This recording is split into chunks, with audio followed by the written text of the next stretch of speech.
Mais uma vez, muito bom dia para você e obrigado por estar ao vivo com a gente aqui na TV Alem. Seguir agora com Redação Final ao vivo. Bom, vários assuntos na sessão de hoje, né? Inclusive até a gente teve informação bem no finalzinho da sessão, o deputado Caravina, então, anunciando que o governo do estado publicou na edição de hoje do Diário Oficial o anel viário, uma notícia bem repercutida pelos deputados na sessão de hoje. Então, a falar então de CCJR, teve reunião da Comissão de Constituição, Justiça e Redação na manhã de hoje. Você acompanhou tudo ao vivo aqui pela nossa TV Alemes. Ana Paula Gimenez cobriu a reunião de hoje, que tratou, um dos destaques, aliás, da reunião da comissão de hoje, é um projeto encaminhado pelo Tribunal de Contas do Estado. A Comissão de Constituição, Justiça e Redação emitiu parecer favorável à proposta do Tribunal de Contas do Estado, que altera a Lei Complementar número 160 de 2012. O objetivo é tornar o sistema de recursos do TCE mais simples, eficiente e organizado, além de melhorar a análise das contas anuais do Poder Executivo. O presidente da CCJR, que também foi o relator da proposta, explica quais são as principais mudanças e impactos dessa alteração. É um projeto que melhora muito a tramitação dos processos no Tribunal de Contas, então é um avanço para os jurisdicionados. Quem são esses jurisdicionados? São os ordenadores de despesa. Prefeitos, ex-prefeitos, secretários estaduais, secretários municipais, presidentes de Câmara, todos que ordenam a despesa.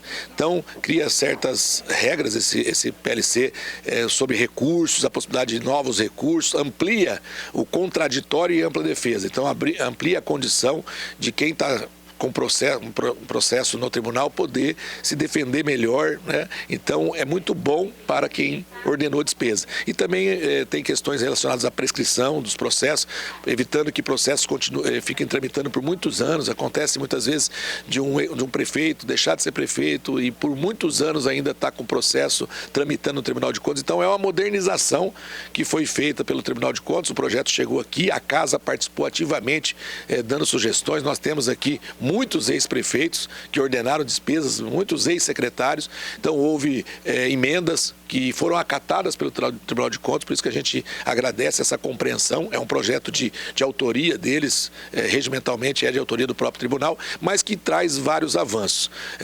Vai ter uma tramitação agora, hoje foi a aprovação na CCJR, a constitucionalidade do projeto. Acredito que vai ter algum debate ainda dentro do plenário, nas comissões, mas não tenho dúvida que esse projeto ele vai melhorar o trabalho do Tribunal de Contas na análise de processos e traz também um caráter pedagógico do Tribunal de Contas. Hoje ele deixa de ser só um órgão de aplicação de penalidade, mas um órgão orientador para que os gestores, os ordenadores de despesas possam se orientar e possam se defender em eventual penalidade que possa ser aplicada. Segundo o relator, uma das medidas busca diferenciar erros administrativos de irregularidades que causem prejuízos ao erário público, garantindo maior segurança jurídica para os gestores.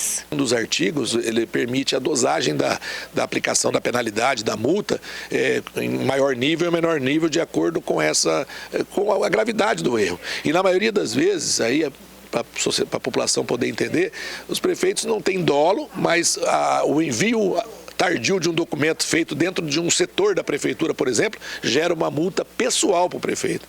Muitas vezes as pessoas não sabem disso, mas o prefeito acaba sendo o gestor, o ordenador de despesa acaba sendo multado a pagar uma multa do seu próprio bolso por um atraso no envio de documento.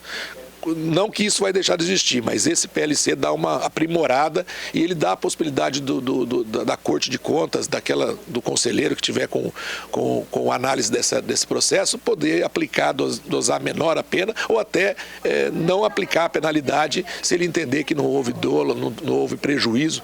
Então são avanços significativos que esse PLC traz. Pois é, essa matéria, então, que foi relatada hoje lá na Comissão de Constituição, Justiça e Redação, deve entrar já para a pauta de votação das próximas sessões e a gente vai acompanhando tudo isso. 11h37, agora sim, vamos lá para o plenário. Júlio Maia, Lívia Machado vai repercutir aqui com a gente a aprovação de um projeto de lei da deputada Lia Nogueira, deputada que também se manifestou sobre outros assuntos durante a sessão de hoje. É isso, né, Lívia? Bom dia. Durante a sessão de hoje foi aprovado em segunda discussão um projeto de lei da deputada Lia Nogueira que vai garantir incentivo à contratação de mulheres vítimas de violência, e a gente vai falar sobre esses e outros assuntos com a deputada. Primeiro, sobre a importância de garantir esse empoderamento, essa independência das mulheres para saírem desse ciclo de violência. É verdade, Lívia, Tiago, todos que acompanham a TV Alemes. Esse foi um projeto que foi aprovado hoje em segunda votação e agora segue para a sanção do nosso governador Eduardo Riedel, e é um marco histórico para o Mato Grosso do Sul. Nós que infelizmente ainda configuramos um cenário da violência no país, né? E esse projeto ele vem para criar uma autonomia financeira. Como mulher, eu costumo dizer que nós estamos ainda numa sociedade machista, infelizmente, que tem aquela máxima, mas ela está naquela relação porque ela gosta do cara, enfim. Mulher nenhuma quer apanhar, mulher nenhuma quer ser agredida fisicamente, psicologicamente, enfim. Só que muitas mulheres, Lívia, elas ainda suportam essa relação tóxica, por quê? Porque elas não conseguem prover seus lares, elas não conseguem ter autonomia financeira para criar seus filhos sozinhas e tentarem aí uma nova relação. Então, com esse projeto agora, que cria esse programa de incentivo no estado de Mato Grosso do Sul, a contratação dessas mulheres vítimas de violência, seja na esfera pública, seja na iniciativa privada, eu tenho certeza que nós vamos ter uma mudança em relação à violência contra nós mulheres. Até porque nós sabemos que muitas vezes as vítimas não saem desse ciclo e também do relacionamento com os agressores justamente porque eles são os provedores do lar. Exatamente. Muitas mulheres, elas criam essa dependência financeira. E não é uma dependência amorosa, não é a relação em si, que é uma relação doentia, tóxica. Mas ela suporta porque ela não consegue manter as suas despesas, ela não consegue criar os seus filhos de forma digna. Então, com esse programa, o Mato Grosso do Sul vai trazer essa problemática e criar, né, soluções, trazendo essa mulher para o mercado de trabalho, para que ela seja inserida de uma forma digna e, com isso, ela possa desvencilhar desse ciclo de violência. E, deputada, ainda falando sobre benefícios às mulheres, hoje a senhora apresentou um projeto de lei, agora também falando sobre as mães atípicas, mulheres que são chefes de família, que precisam de suporte público para poderem também sustentar a casa e as necessidades das crianças.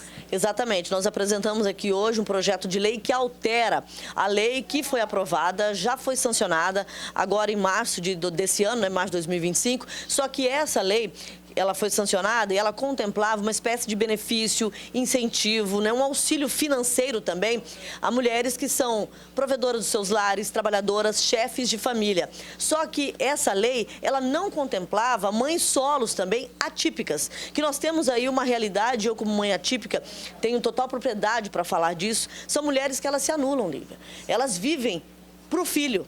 Elas não conseguem trabalhar fora, por quê? Porque elas têm aquele cuidado todo de levar na sessão da psicóloga, fonoaudióloga, enfim. Ela vive uma vida em prol daquela criança atípica. E essa mulher também, essa mãe atípica, precisa ser enxergada. Então, é uma mudança que a gente está propondo nessa lei e eu tenho certeza que o governo do estado vai ser sensível, porque nós não estamos falando aqui de impacto financeiro. Até porque essa lei que já está em vigor agora, em março desse ano, ela já tem essa previsão orçamentária, já foi disponibilizado esse recurso para esse fim.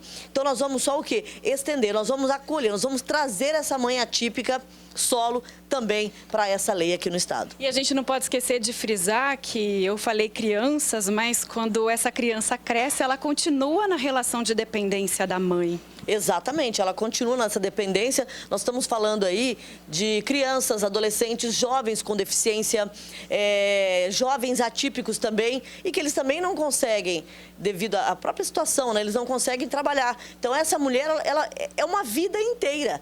E no Dia Mundial hoje de conscientização sobre o autismo, como uma mãe de um jovem autista, nós tivemos esse cuidado de inserir nessa lei estadual, que eu repito, já está em vigor, essas mães atípicas. Vocês agora também vão ter esse acolhimento no estado de Mato Grosso do Sul. Bom, deputado, e o terceiro e último assunto que eu gostaria de tratar aqui com a senhora é sobre um pedido ao governo para um concurso público para peritos oficiais. Qual que é a importância, então, da gente ter mais desse efetivo aqui no nosso estado? Então, essa demanda chegou ao nosso mandato, no nosso gabinete aqui em Campo Grande, na Assembleia Legislativa, e esses peritos, eles colocaram as dificuldades que eles estão tendo. Há cerca de 2 anos, mais ou menos, que foram 18 peritos criminais e perito também médico-legista que foram exonerados. E desde então houve concurso público, mas esses concursos concursos não foram chamados. Então, nós estamos solicitando isso ao governo do Estado para que a gente possa ter essa demanda atendida, para que esse efetivo, ele contemple realmente o Mato Grosso do Sul. Nós temos uma unidade agora de perícia criminal também regional que vai ser instalada. Então, nós precisamos desses profissionais para poder elucidar crimes, para auxiliar na segurança pública, no atendimento diário. Então, é um profissional que é fundamental. E Mato Grosso do Sul, a Delegacia de Dourados, por exemplo, é uma das delegacias que mais esclarecem crimes no país. Então, Mato Grosso do Sul está nessa vanguarda. Então, por que a gente não garantir esse efetivo, esse profissional que é tão importante no sistema de segurança pública aqui do nosso estado? Deputada, obrigada pela sua participação com a gente e voltamos a conversar em breve. Eu que agradeço. Valeu. Lívia Machado para a TV Alemes. Volto ao estúdio com você, Thiago. Valeu, Lívia, pelas informações. Então, Lívia Machado ao vivo, lá do plenário, Júlio Maia conversando com a gente aqui no Redação Final. 11h43, vamos então agora falar da ordem do dia, os projetos que foram analisados pelos deputados estaduais na sessão de hoje. A gente até antecipou aí na conversa da Lívia com a deputada Lia Nogueira, o PL 203, Então, acrescentando dispositivos à política estadual de amparo à assistência à mulher vítima de violência. Um esforço aí para reduzir a dependência financeira dessas mulheres vítimas de seus parceiros por meio do incentivo pelo poder público à contratação dessas mulheres no mercado de trabalho, A questão financeira é sempre uma questão muito alegada por essas pessoas, por essas mulheres que às vezes têm algum tipo de medo de se libertar desses relacionamentos agressivos.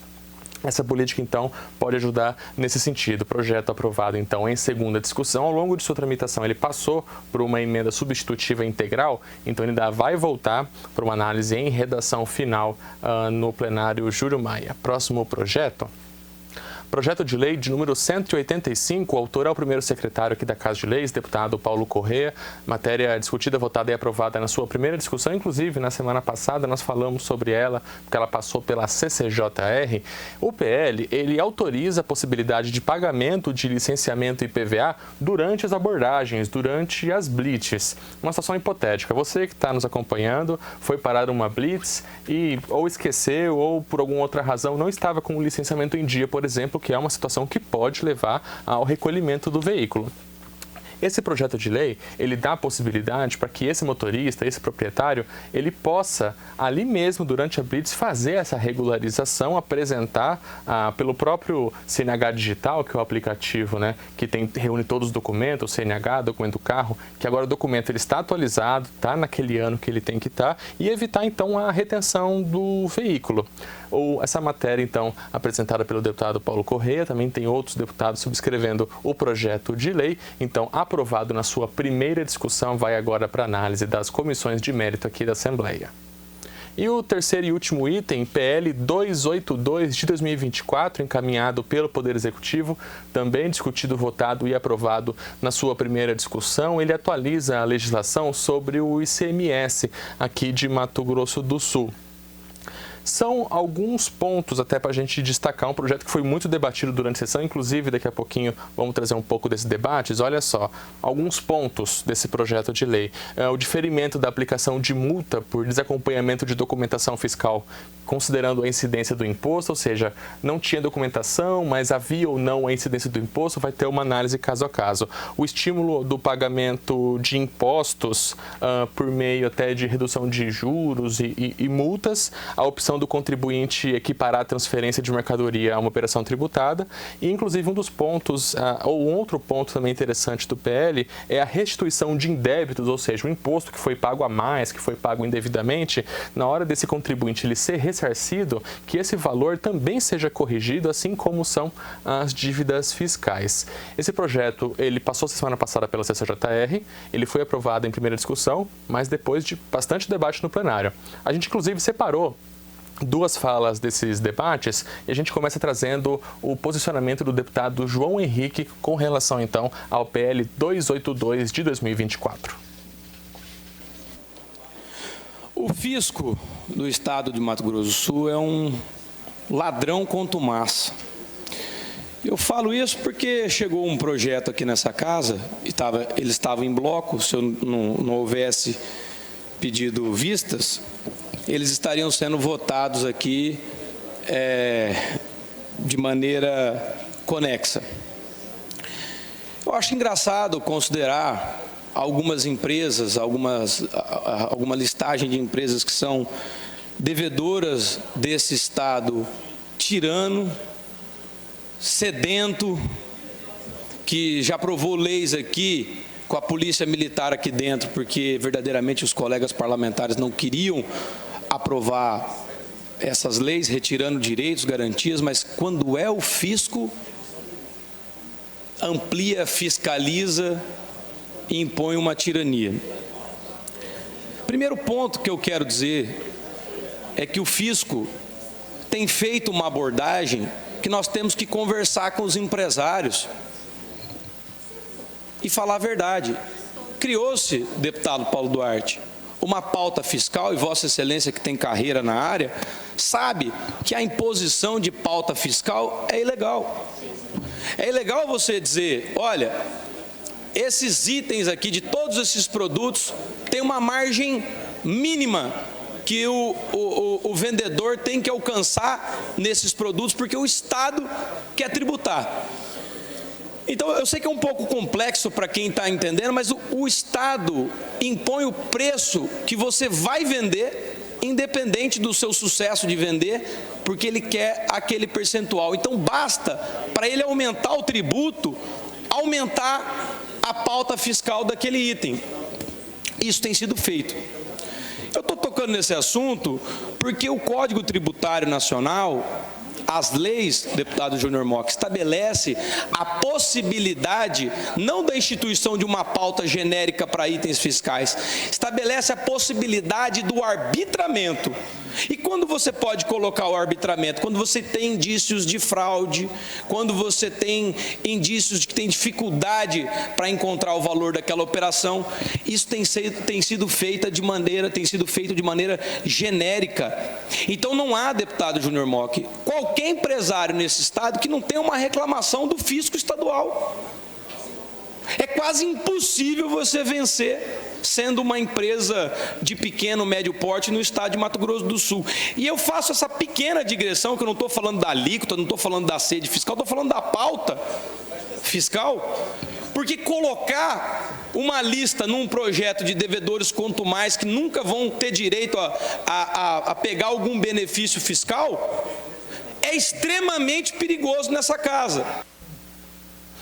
Ainda na fase de debates aí desse projeto de lei, na ordem do dia de hoje, o deputado Paulo Duarte, que também é membro da CCJR, participou das discussões desse projeto na comissão, defendeu o projeto de lei do governo e ainda classificou o PL como por trazer várias inovações. A primeira coisa que eu gostaria de pedir ao deputado João Henrique é que retirasse o que ele falou, porque eu me senti ofendido, falando que o fisco é ladrão quanto mais. O que ele quis dizer com fisco?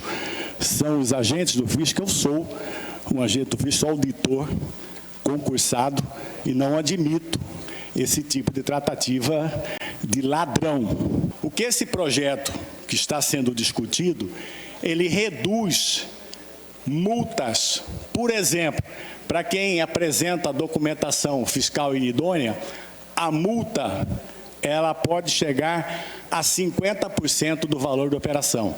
A partir da aprovação da lei, essa redução vai cair para 17% do valor. Uma outra coisa, quem tem débito com o fisco hoje, paga, antes de escrever em dívida ativa, de multa 70% do valor da operação. Esse projeto propõe que, se o contribuinte quiser quitar o seu débito antes da inscrição em dívida ativa, reduz de 70% do valor da operação a multa para 35%, ou seja, pela metade. Portanto, esse projeto, e eu falo com clareza, não é nenhum engodo. De fato, Mato Grosso do Sul está reduzindo as multas aplicadas a contribuintes do ICMS. É isso que esse projeto que está sendo discutido aqui, o PL número 282 de 2024, diz. Ele está reduzindo, não tem nenhuma enganação, não tem nenhum engodo. Vossa Excelência me concede Quem fala é que é um agente do fisco que sabe o que está falando e estudou o tema antes de vir aqui. Uma outra inovação que traz esse projeto, além de redução de multas, ele diz exatamente o seguinte também, deputado Jamil Sonami. Hoje a regra é o seguinte, se o contribuinte pagou algo indevidamente, ele pode receber de volta. Só que ele recebe de volta sem as devidas correções. Se ele paga atrasado, ele tem multa, correção monetária, para receber restituição ele não tem. Vai passar a ter a partir da aprovação dessa lei. O contribuinte terá a restituição do indébito, que é o nome técnico, quando você paga algo indevido para o Estado, com correção. Ok? Agora, eu quero falar de uma outra coisa. Esclarecer de novo que foi colocado equivocadamente pelo deputado João Henrique. O que é devedor quanto mais? Aliás, esse projeto nós votamos ontem, não foi hoje. Ontem. O devedor quanto mais, que está no projeto, é o contribuinte que reiteradamente, durante os últimos 12 meses, deixou de pagar durante 6 meses consecutivos alternados o imposto. Ele é incluído como devedor quanto mais. Bom, e após essa discussão, o projeto foi votado e aprovado por maioria, seguindo então para análise das comissões de mérito aqui da Alemes. Além desses 3 projetos, os deputados também analisaram as indicações, os requerimentos. Hoje, 3 requerimentos, 32 indicações, 3 moções de congratulação e 2 moções de pesar. Então, nesta quarta-feira, as discussões dessa quarta-feira durante a ordem do dia. 11h54, falar agora de saúde, um assunto também que foi debatido na sessão dessa quarta-feira. A gente começa trazendo uma fala do deputado Pedro Kemp, que apresentou uma indicação ao Ministério da Saúde pedindo apoio, até por meio do programa Médicos Sem Fronteiras, aliás, do programa Mais Médicos, no auxílio às demandas de saúde aqui da capital. Eu gostaria de apresentar uma indicação deste poder à excelentíssima senhora doutora Rosana Leite de Mello, secretária municipal de saúde de Campo Grande, com cópia ao excelentíssimo senhor Alexandre Padilha, ministro da Saúde, solicitando medidas urgentes no sentido de ser realizada uma parceria entre o município de Campo Grande e o governo federal para que seja aberto chamamento público de médicos formados em instituições de educação superior brasileiras e estrangeiras, através do programa Mais Médicos, a fim de resolver a questão emergencial do atendimento básico à população de Campo Grande. Nos últimos dias, Campo Grande vem passando por diversas dificuldades na área da saúde, o que se intensificou com a suspensão dos atendimentos na Santa Casa e com os elevados casos de crises respiratórias que está assolando nossa região. Essas questões, entre outras, geraram uma superlotação nas unidades de saúde, o que, de acordo com informações da própria Secretaria de Saúde, passou de 2.500 para 4.500 atendimentos diários, dificultando o fluxo adequado nas unidades, que em alguns momentos, de acordo com a população, chega a uma espera por atendimento de mais de 6 horas. Alguns pacientes desistem dos atendimentos, o que está gerando conflito entre a população e os profissionais de saúde, causando enorme desgaste nas unidades de atendimento. Desta forma, solicitamos estudos urgentes no sentido da realização de ações em conjunto entre o governo federal e a Prefeitura Municipal para desafogar as unidades de emergência, melhorando o atendimento aos usuários do SUS em Campo Grande. Já no grande expediente da sessão de hoje, o deputado Lídio Lopes também se manifestou sobre esse assunto e apontou como uma das possíveis causas, não só desse momento, mas dos últimos anos, a dificuldade que o poder público em todo o país tem em fazer contratos com outras entidades. Eu me lembro quando eu era vereador, um médico recebia por uma consulta do SUS R$ 2,58. Depois passou para R$ 5,00, R$ 7,00, R$ 8,00. Hoje é R$ 10,00 o valor de uma consulta que o médico recebe por uma consulta SUS, deputado Coronel Davi. Então, admitamos que um cidadão vá num consultório particular, deputado Paulo Duarte, e peça para um médico fazer talvez uma tabela social, vamos dizer que ele cobre R$ 150 de uma tabela social, ele precisa atender 15 pacientes SUS para dar uma tabela social do consultório dele. Ou que se ele cobre R$ 300 uma consulta, ele precisa atender 30 pacientes SUS para dar o valor de uma consulta no consultório dele.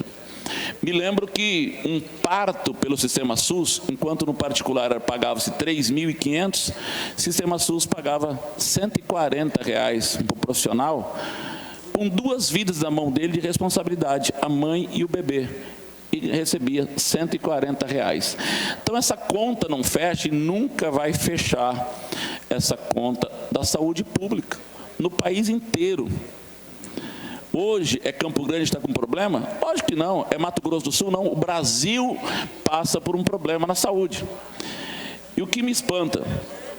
Campo Grande tem uma crítica violenta com relação à saúde de Campo Grande.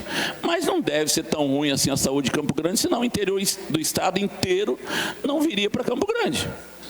Campo Grande hoje tem aproximadamente 960 mil habitantes, que é o último censo, com 1.580.000 cartões SUS emitidos em Campo Grande. Ou seja, o cidadão vem do interior para cá, tem um familiar que mora aqui, ele pega o endereço familiar e emite um cartão SUS daqui. Esses dias eu conversava com o prefeito do interior e falou: deputado, eu faço meia-culpa. Eu tenho 12 veículos revisados no meu pátio e eu não tenho problema de saúde. Dá um problema, eu coloco numa ambulância ou no veículo do município, vai para Campo Grande, vai para a casa de um familiar e ele entra numa UPA em Campo Grande. Ou vai para uma unidade que a gente tem, paga mensalmente essas pensões em frente à Santa Casa, em frente ao Hospital Regional, em frente ao HU, e ele fica lá assistido e entra numa UPA. Quando ele entra numa UPA em Campo Grande, ele é atendido pelo médico, deputada Lia, e o médico prescreve uma receita para ele, com o papel timbrado da CESAL. Onde é que esse paciente pega o medicamento? Na farmácia de Campo Grande. Ou seja, Campo Grande está bancando a conta do cidadão campograndense, mas do estado do Mato Grosso do Sul. Essa conta não vai fechar nunca. O município de Campo Grande vai colapsar. Bom, para quem nos acompanha ao vivo, meio-dia, falar agora do site da LEMS, né? Vamos trazer aqui um dos destaques lá daqui da capa do site da Assembleia Legislativa. Olha só, leis, entidades são reconhecidas como de utilidade pública estadual. Na semana passada, projetos de lei que foram votados em discussão única, né? Um dos autores aí desses projetos, deputado João Henrique, deputado Júnior Mock. Então, o Diário Oficial trazendo aí quais essas leis que foram sancionadas, tornando as entidades efetivamente como de utilidade pública estadual, permitindo inclusive a indicação de emendas parlamentares para reforçar a atuação nos municípios em que essas entidades funcionam. Quer conferir quais são essas entidades, né, com outros detalhes também, www.al.ms.gov.br. Meio-dia e 1. Falar agora de uma indicação apresentada pelo deputado Antônio Vaz. Um pouco mais cedo, no começo do Redação Final, a gente trouxe a deputada Lia Nogueira falando sobre um pedido ao governo com relação aos peritos. O deputado Antônio Vaz, bem no comecinho da sessão, também fez um pedido semelhante ao governo. Concurso para mais peritos do Estado e também melhorias para essas carreiras. Solicitando a realização de concurso público para o provimento de cargos de perito oficial forense, abrangendo peritos criminais e peritos médicos legistas, a fim de suprir a deficiência de profissionais na perícia oficial do Estado de Mato Grosso do Sul, além da valorização salarial para a categoria, um dos motivos que tem levado esses profissionais a pedirem exoneração, considerando que esse déficit de profissionais pode se agravar nos próximos meses, pois outros 18 profissionais passaram em concurso para perito criminal e perito médico legista no estado do Paraná e São Paulo, com melhores remunerações. Hoje, o Mato Grosso do Sul encontra-se em 24º lugar no ranking dos estados em provimento inicial para o cargo de perito oficial forense. Já o deputado Caravina pediu que o governo do estado estude a possibilidade de criação de pontos Wi-Fi em rodovias estaduais, assim como já existem alguns pontos na MS 040. Sobre essa indicação, primeiro agradecer o governador Eduardo Riedel pela instalação desse Wi-Fi. Esse projeto começou em 2023, Coronel Davi, quando eu ainda era secretário de governo, que nós levamos ao governador a importância de conectar a 040, porque é a maior rodovia em extensão sem nenhuma conectividade. São 228 quilômetros que, após sair daqui do anel da 163, já deixa de ter sinal e só vai ter sinal quando chega em Santa Rita. Na época eu levei a proposta para o governador e ele de pronto concordou. Teve vários ajustes que foi feito dentro de um contrato de conexão que já existe no estado e nós fizemos esse pedido também para que incluísse essa conectividade da 040. É um projeto complexo, demorou, teve que organizar a questão de energia solar, várias outras situações para que funcionasse, mas agora foi tornado possível e a instalação está sendo concluída, provavelmente conclui hoje. Então eu quero agradecer ao governador, agradecer o Bob da 7Dig, que tomou a frente também desse projeto, que é a Secretaria de Transformação Digital do Estado, e o secretário Guilherme Alcântara. E é fundamental, eu tive a oportunidade de fazer a primeira ligação num raio de 500 metros, funciona muito bem o Wi-Fi aberto, lógico que agora vai ter alguns controles de acesso para evitar o uso equivocado, indiscriminado do sinal, mas é importantíssimo. 12h04, falar agora de um projeto de lei que começou a tramitar na Assembleia Legislativa. Falamos de um agora há pouco da deputada Lia Nogueira. O deputado Paulo Duarte também fez a apresentação de uma matéria que começa a tramitar aqui na Assembleia Legislativa com relação a protocolos específicos do Serviço de Saúde Público no atendimento a pessoas com o transtorno do espectro autista. Os serviços de atendimento de emergência médica do Estado de Mato Grosso do Sul devem adotar protocolos específicos para atendimento de pessoas com transtorno do espectro autista, o TEA, e outras condições sensoriais especiais. O projeto, em seu artigo 1º, traz: os serviços de atendimento de emergência médica de Mato Grosso do Sul devem adotar protocolos específicos para atendimento de pessoas com transtorno de espectro autista e outras condições sensoriais especiais. Artigo 2º. No atendimento a pessoas portadoras de transtorno do espectro autista, quando previamente informado pelo solicitante, as ambulâncias deverão desligar sirenes e giroflex ao se aproximarem do local da ocorrência, salvo em situações que haja risco iminente à segurança pública ou necessidade de sinalização emergencial. O serviço de atendimento de emergência telefônico deverá prever sempre a identificação de pacientes com condições sensoriais especiais, comunicando essa informação à equipe de socorro para abordagem adaptada. Já a deputada Lia Nogueira, deputada Mara Caseira apresentou uma demanda durante a sessão de hoje sobre a expansão, a criação de um programa específico para acolher mulheres mesmo naqueles locais em que não existam, as chamadas casa-abrigo.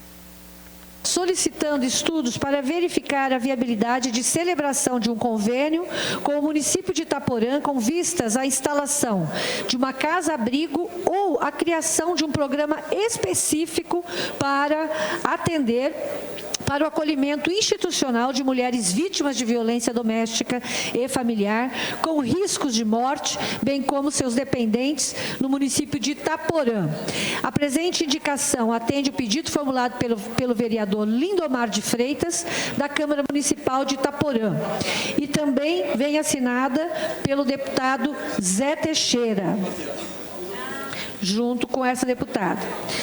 E aqui a gente ressalta que tem alguns municípios que eles têm programas para atendimento e acolhimento dessas vítimas de violência, pagando ali diária de hotel, para que essa mulher possa ficar em segurança, né? Então não precisa ser exatamente uma casa-abrigo, mas um programa específico para que essas mulheres possam sair, Lia, desse ciclo de violência e poder voltar a ter esperança de uma vida feliz e sem violência.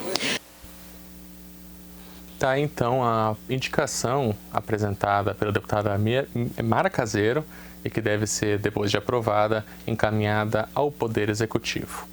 Então é isso, 12h07, redação final vai chegando ao fim da edição de hoje. Eu agradeço muito pela sua audiência nessa quarta-feira. Lembrando, amanhã, quinta-feira, às 8h45, tem primeira discussão ao vivo com a Maritê Kogo e o Gustavo Faggs, já antecipando os assuntos que vão fazer parte das discussões da sessão plenária, que começa a partir das 9 horas da manhã. Então, e você acompanha ao vivo aqui na TV Alemes. Mais uma vez, muito obrigado. Redação final volta amanhã, logo após a sessão plenária. Tchau.